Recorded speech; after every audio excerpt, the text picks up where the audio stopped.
Thanks very much, Tim. And as Tim said, these are very rare diseases, and to be able to investigate them, you need to have large numbers.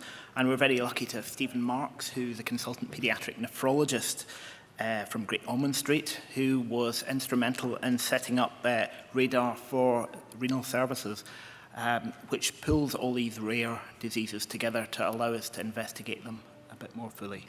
Stephen.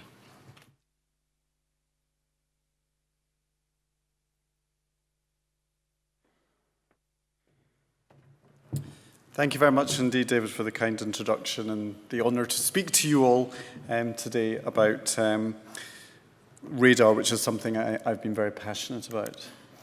So you can all take a big sigh, breathe in and out, because now the science has gone. Okay? I'm not going to be showing you any complement molecules. I'm not going to be confusing you. We're going to get down to brass tactics. But actually, I'm going to continue the analogy, and what I'm going to do is I'm going to use that stealth bomber, and we're going to use our radar because we're now landing. And now you've taken your sigh, we can move on and we can move forward. So I'm going to be discussing the radar, which is a group, a collaboration that we brought together in a way to study kidney diseases. Let's just take an example. Let's just say that we were going to have a family day for asthma. Asthma affects about 1 in 11 children, 1 in 12 adults. Let's just say that there would be a few more chairs. There probably would be many more families, many more clinicians. We probably would be in the NEC in Birmingham, more likely as a venue. And everybody would have a view, and there would be lots of people who would say, well, I've done a little bit of research here and I've done a little bit of research there. But we can't do that with conditions such as MPGN and C3 Glomerulopathy, where even if you're an adult with the disease and you're attending your normal kidney specialist, your kidney specialist may only be seeing 1 or 2 or 3 patients. Whereas if you've got a condition such as asthma, you can have an asthma clinic and a GP surgery. It's a very different way of looking at medicine, and we've got to get ways to break down these boundaries. So what is the strategy? Well, a strategy is to try and think about how can we manage patients in a good way. And we now have good documents which have come around the world. North America have got guidelines. We've now got guidelines in Europe. In the UK, we came up with the guidelines for looking at the strategy for rare kidney diseases because we realized that we didn't actually know how many patients we've got with the conditions. We had ideas, but we didn't actually have good numbers and statistics in describing groups of patients, which we call cohorts. But we decided that we needed to bring these rare diseases together so that we could understand why do people get them? Can we actually get brains together from different parts of the country to investigate groups of patients, looking at the genetic basis of disease that we've heard a little bit about today, but also ways that we can actually look at diagnosing and managing patients by bringing our expertise together. But it's not an easy thing to do. You need to have good infrastructure, and we're going to talk a little bit about computers and information technology, but we need to actually get patients and families on board. And in fact, this today is one of those kind of ideas where we're giving education, we're actually talking, and we're having interaction with patients, families, and with clinicians that look after these. And what we wanted to do is to bring expertise for rare kidney conditions, of which MPGN and C3 Glomerulopathy is very crucial in the heart of it. But we just don't want to know what happens to you, what happens to Tara. We want to know what happens to everybody that's out there. And we don't want to know what happens a year after you've been diagnosed or 5 years. We really want 10, 20, 30, 40, 50-year outcomes so we can inform people when they're diagnosed. Also in the understanding that medicine changes, and what happens 30 years ago was different today will be different in 30 years' time. So we created a registry, and I've put up here, and as you know, you've got access to all of the slides from today. And there's 2 websites, which is the Renal Radarorg and the rarerenal.org, and I'll talk about them and how we use them together.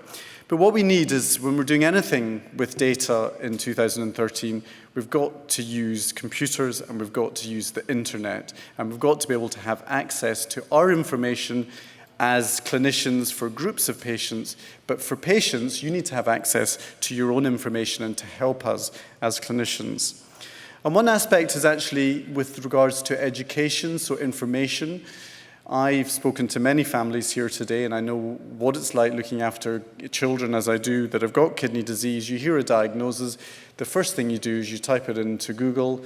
The second thing you do is you get lots of American websites that come out. The third thing you do is you read that horrendous story and you say, that's me, that's my child, that's whoever has got this disease. And I think you're hearing from us that things differ from patient to patient and from family to family. So it's all about collaboration, working together, and trying to get best outcomes for you, which will help us in trying to move forward and drive our further research.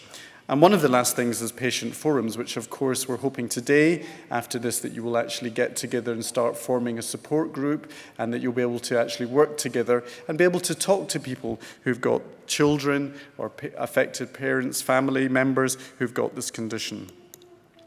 So I'm going to start with a little bit about Renal Radarorg. So this is a database which is basically fronted by a website. So this is where information is gathered on hopefully patients that have got conditions such as MPGN.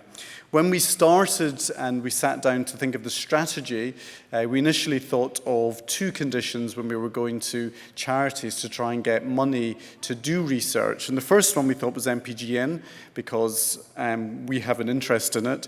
One of the first papers I ever wrote was actually on a 13-year-old that when I was training, who got diagnosed with dense deposit disease, who actually got very little treatment and did really well without any treatment. So that's the reason that we need clinical trials, as Tim says, is that what you do for one patient might not necessarily mean that the same thing happens to another. And the second condition we chose was nephrotic syndrome, because that is a much commoner condition, although patients with MPGN can end up with nephrotic syndrome too. And the idea was to try and build national cohorts of patients so that we have a better understanding on how to deal with patients and to work positively. And this was going to link in with some other IT systems which were already available. So I'll talk through this complex situation with regards to the data collection. And some of you in the room may have access to Renal Patient View. If you have a child with kidney disease, you may have access to Renal Patient View, but it's not been taken on by many of the 13 paediatric nephrology centres, although most of them are going to be online, and this is going to be online usually within the next 12 to 24 months. So Renal Patient View is a system whereby you can actually get given a username and password. It means that you can go onto the website, usually the day after your clinic visit. You'll be able to see your blood test results and potentially the medications and potentially the letters, depending on how the setup is used within your own kidney centre. But what you can see here at the very top is the NHS Net firewall. So this is a firewall which is protecting all of the information that we've got inside from the outside world, so that you as families can access the data of Renal Patient View. I can access Renal Patient View by looking at all of my patients that have got kidney conditions that we add to the system. But it's a very complex warehouse of information which is going to be centralized, where when you have your blood test, whether it's the hospital or the GP, and it gets sent to the laboratory, then there will be a flag for that information to be sent to the renal unit, and that will be deposited in the repository in the warehouse, and you'll get access to it by your Renal Patient View. And these systems will all interact with lots of different other potential systems. So most of you should, if you are on dialysis or have had a transplant at some point, will have probably signed a quick form which basically says that your data will be used from your unit in part of what we call as the renal registry. So the renal registry takes data from all children and adults who are on dialysis or have had a kidney transplant in the United Kingdom. And this is one way where we can not only look at good practice, but we can benchmark actually what outcomes should be for children and adults with stage 5 chronic kidney disease who are on dialysis or transplantation. And here you can see UKRR, which is a UK renal registry, and of course SRR is a Scottish renal registry because they have a slightly different registry system. And then what you can see is feeding into this is radar. So our vision was to try and see whether we could actually get some of these rare diseases to be on the same sort of platform, even though there will be many patients who aren't yet requiring dialysis or transplantation. And this will link in with other systems, potentially the BAPN, which is the British Association for Paediatric Nephrology, but all other systems such as your GP may use in primary care, HES, and NHSBT is the data which is collected on every adult and child recipient who's had a kidney transplantation. So there's a huge infrastructure and a huge development which is still evolving as we speak and getting information as accurately as possible. So where are we with the Rare Disease Registry, or RADAR? Well, we've actually managed to get an initial grant, which has now been updated with funding from the British Kidney Patient Association. We're kind of moving to, as I said, the same server as the Renal Patient View, and we're starting to have pilots of rare diseases. So there was the 2 initial pilots that I talked to you about. There's now an additional 8 groups in last year, another 3 groups this year, and it's going to grow. And my concern is that we obviously need more money and more funding to be able to sustain this in the future. So this is the rarerenal.org website, which is the website that you can all access, and will give you access to, as you can see here, patient information, clinician information, rare disease groups, and the RADAR registry itself. And you can see that on the home page, in the news item in the top right, is MPGN and Dense Deposit Disease Patient and Family Day. I'm a bit scared to actually ask how many people actually saw this, and that's the reason that they're here today. Do you want to put your hand up? I suspect it's going to be a few patients, and I thought that probably was the way. So we need to get the information that this website is out there to people. So here you can see that if you go to Newcastle, oh no, you're all here, so we don't need to bother about that, do we? So here you can see, for example, when you look at the website, it gives you information, as I said, and it's very clearly links that anything with a blue link basically takes you a different part of the same website. Anything in red will explain the C3 Glomerulopathy and C3 glomerulonephritis and all these really complicated letters. And anything in green will link you to an external site that you'll be able to get access to.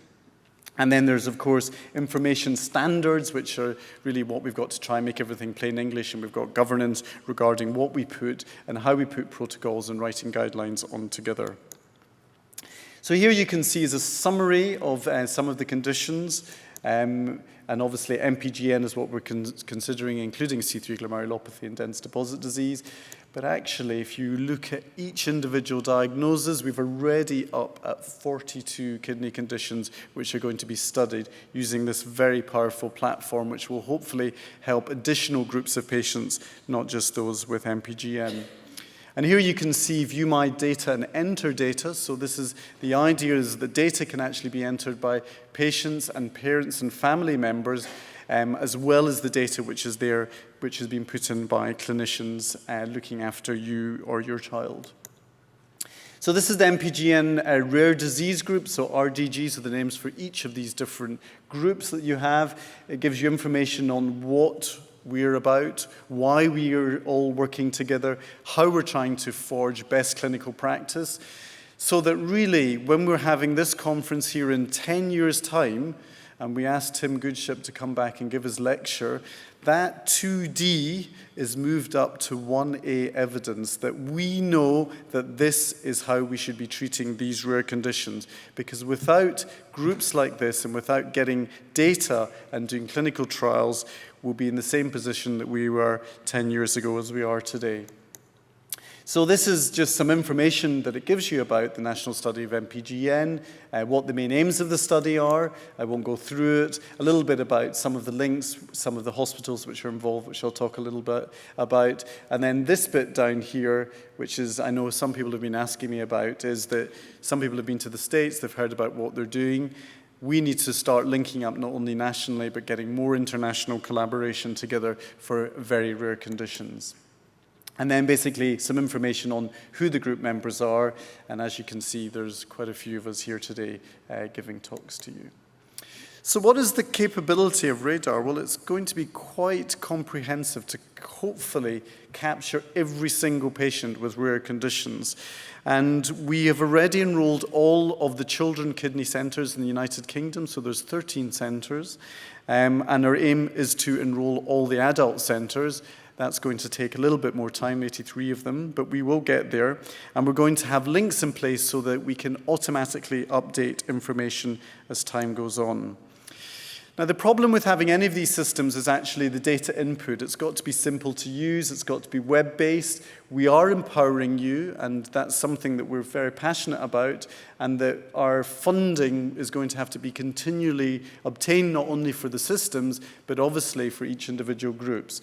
And the output will hopefully be our first discussion, which is, this is what we have in the United Kingdom. This is how many adults and children that have got this condition. This is what happened to them. This is the treatments they had. This is what the outcomes. It will envisage us to be able to write maybe some national guidelines and protocols and begin to do some interventional studies, as Tim has already alluded to earlier on. So this is the RADAR website, which is the Renal Radarorg. This is where we actually have the patient information that you can. So I can get onto this. This is not obviously real patients. We don't have Marcella Mouse, although maybe Matthew does actually in his lab, probably in the Hammersmith. He's got Marcella Mouse and Martin Mouse and Michaela Mouse. They're all there. So these are made-up patients that we started doing the system. But basically, this is how we can potentially use the website. So I can see all of the patients in my catchment, and I can invite them along. This is just showing you some of the information that we can hopefully download from some of the systems, and then other ones that we have to link in, for example, the renal registry, if you've been transplanted, the UK transplant number, so that we can actually follow seemingly both children and adults, but also follow children who will become adults with kidney disease as well. Just very briefly, I wanted to touch on part of the information which is actually quite confusing to some clinicians and is also confusing to parents and patients as well. So what we call the type 1 data is really collecting information under RADAR. So it's any of the 42 groups. It's not specific to MPGN. It's like saying this is all the clinical information that we've got. But then what we want to do is what we call type 2 data. This is where we're going to maybe say we want some blood, we want to have a look at some part of your immune system, we want to send it to Matthew, we want to send it to Tim. This is how we're actually going to hopefully understand why diseases come, why they happen, understand the genetics, but also understand why individual patients get the diseases. So the websites are not just for data collection. There's information for clinicians. As I said, some adult specialists will have only seen 1 or 2 patients with these conditions. It's about getting guidelines together, and it's about giving you information as families about the diseases, some of the tests that your child or you will go through, and some of the medications and the research. Basically, some of the things that we're talking about today. So the 2 groups are MPGN and steroid-resistant nephrotic syndrome. We have over 250 patients already recruited in the United Kingdom. The majority have actually been from the steroid-resistant nephrotic syndrome, and it's a commoner condition. And when we went for money initially, we wanted to have something which was a bit commoner as well, so that it was going to affect more families. But within the MPGN group, we're going to be testing questions about what happens within the individual patients and characterize the group of patients that are affected with this condition in the United Kingdom. So far, we have 55 recruits from participating sites. Many of you will be involved up and down the country. We've got only a few sites open to adults. We've got samples which are going to Newcastle, Cardiff, and London as well. And we've actually started having a biobank, and we've actually got some people making applications in centres to actually do further analysis, having had clinical questions that they want to ask by coming to the disease groups to basically understand the conditions in a better manner. So the type 2 data involves an overview with your data being entered, basically a 6-month follow-up, and then hopefully every year.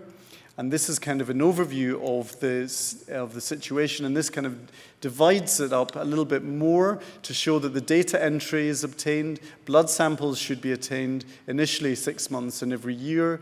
We're going to hopefully review your kidney biopsies that Danny showed you earlier on so that we can make sure that your kidney biopsy locally is actually what a group of pathologists thinks are the diagnoses. So I'm also going to end on a very bright note. I'm going to say that we're going to maintain support. We don't want this to be a burden to you or to us or to anybody, but we're wanting to make it useful, straightforward to use, that we gain information and we drive research forward, but we need to secure money on a regular basis to fund these. We've already obtained a grant from the group for doing whole exome sequencing, which is some genetic tests with Danny. We've got application in at the moment to Kidney Research UK to try and extend our study to all kidney units. And I think the size of the cohorts are going to get bigger with time, and we need complete coverage of every patient in the UK. But even if we've got too few patients, we need to think not only nationally, but we need to think globally as well. So the take-home message are that RADAR is going to bring interested patients, families and clinicians together. I think that even if you found the science overwhelming today, you may have just found yourself a friend or a contact that will be very useful to you in the future. It might not be the clinicians, it might be another affected patient, but that we're going to start getting more things on the website. We've already started putting information sheets. We're going to get more data being put on, and we're going to have some joint thinking, both as clinicians looking after patients with MPGN and C3 Glomerulopathy. But the bottom line is that we're actually all here because not only do we want to understand the disease, but we want to be able to treat it. So the aim is to knock out kidney disease. That's why you're here today. That's why we're here today. Although, don't worry, if we cure MPGN, I've still got a job because there's a few other conditions that I treat. So I'm not too worried about my job. This was one of my patients that I look after with who's had a transplant who allowed me to use this, holding the Olympic torch. And I think the future is in the next generation of patients, hopefully, will really find the advantage of what we've achieved here today in the next 10, 20, and 30 years.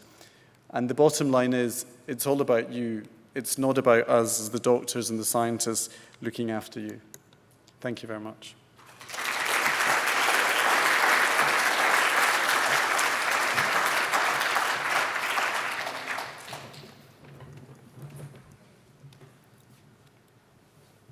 Could we have the microphone down the back? I hope you all like the picture of clip art they asked me to model for them. Do you want? What do you think? It's pretty accurate, I think. You forgot to put your tie on. Yeah, no, I don't wear it when I'm north. Do you have any idea how many people are affected by MPGN in the UK? Well, it's a difficult question to ask at this particular second. Hopefully in the next year or two, when we get all of the sites on board, we will. If you read the various estimates that come in, we talk about incidence and prevalence. And the problem with some of these conditions is that when we talk about MPGN, everybody in the room, most of the things we're talking about, what we say is primary. So that, as you've heard, it might be something to do with the genes and or complement and or antibodies that you develop it.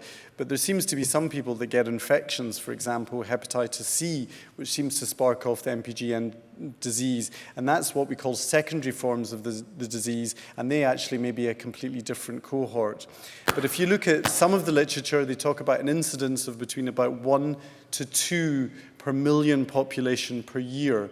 And because of the slow decline in kidney function, obviously there's a lot more patients that we term when we use the term prevalence as in the total number of patients at any one time that have got the condition. But I think that if we were to have a meeting in 10 years' time and the group is fairly formed, there will be a lot more families that will be here. And would you say it's a condition that's becoming more common? Well, if you actually read some of the literature, they're saying that it might have reduced in the incidence, the number of new cases that people are seeing. The problem with rare diseases is actually very difficult to get a good handle on these conditions.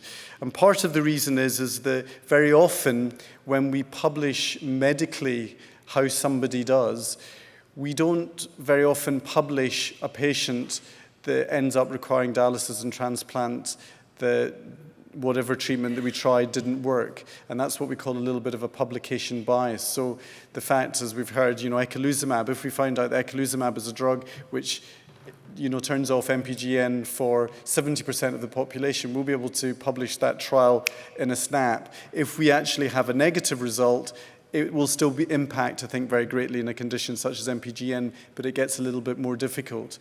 And so as long as we do a proper clinical trial, and we've already described the cohort, then we'll get that information out there, yes.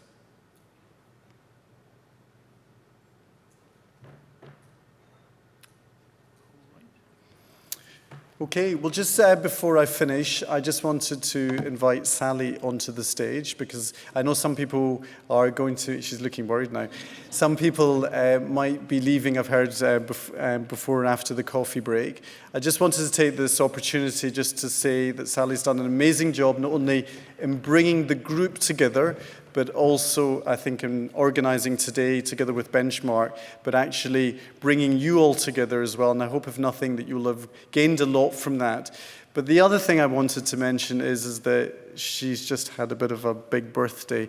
She is 21. She's 21, so we just wanted to give her a little thank you for all of our organisation.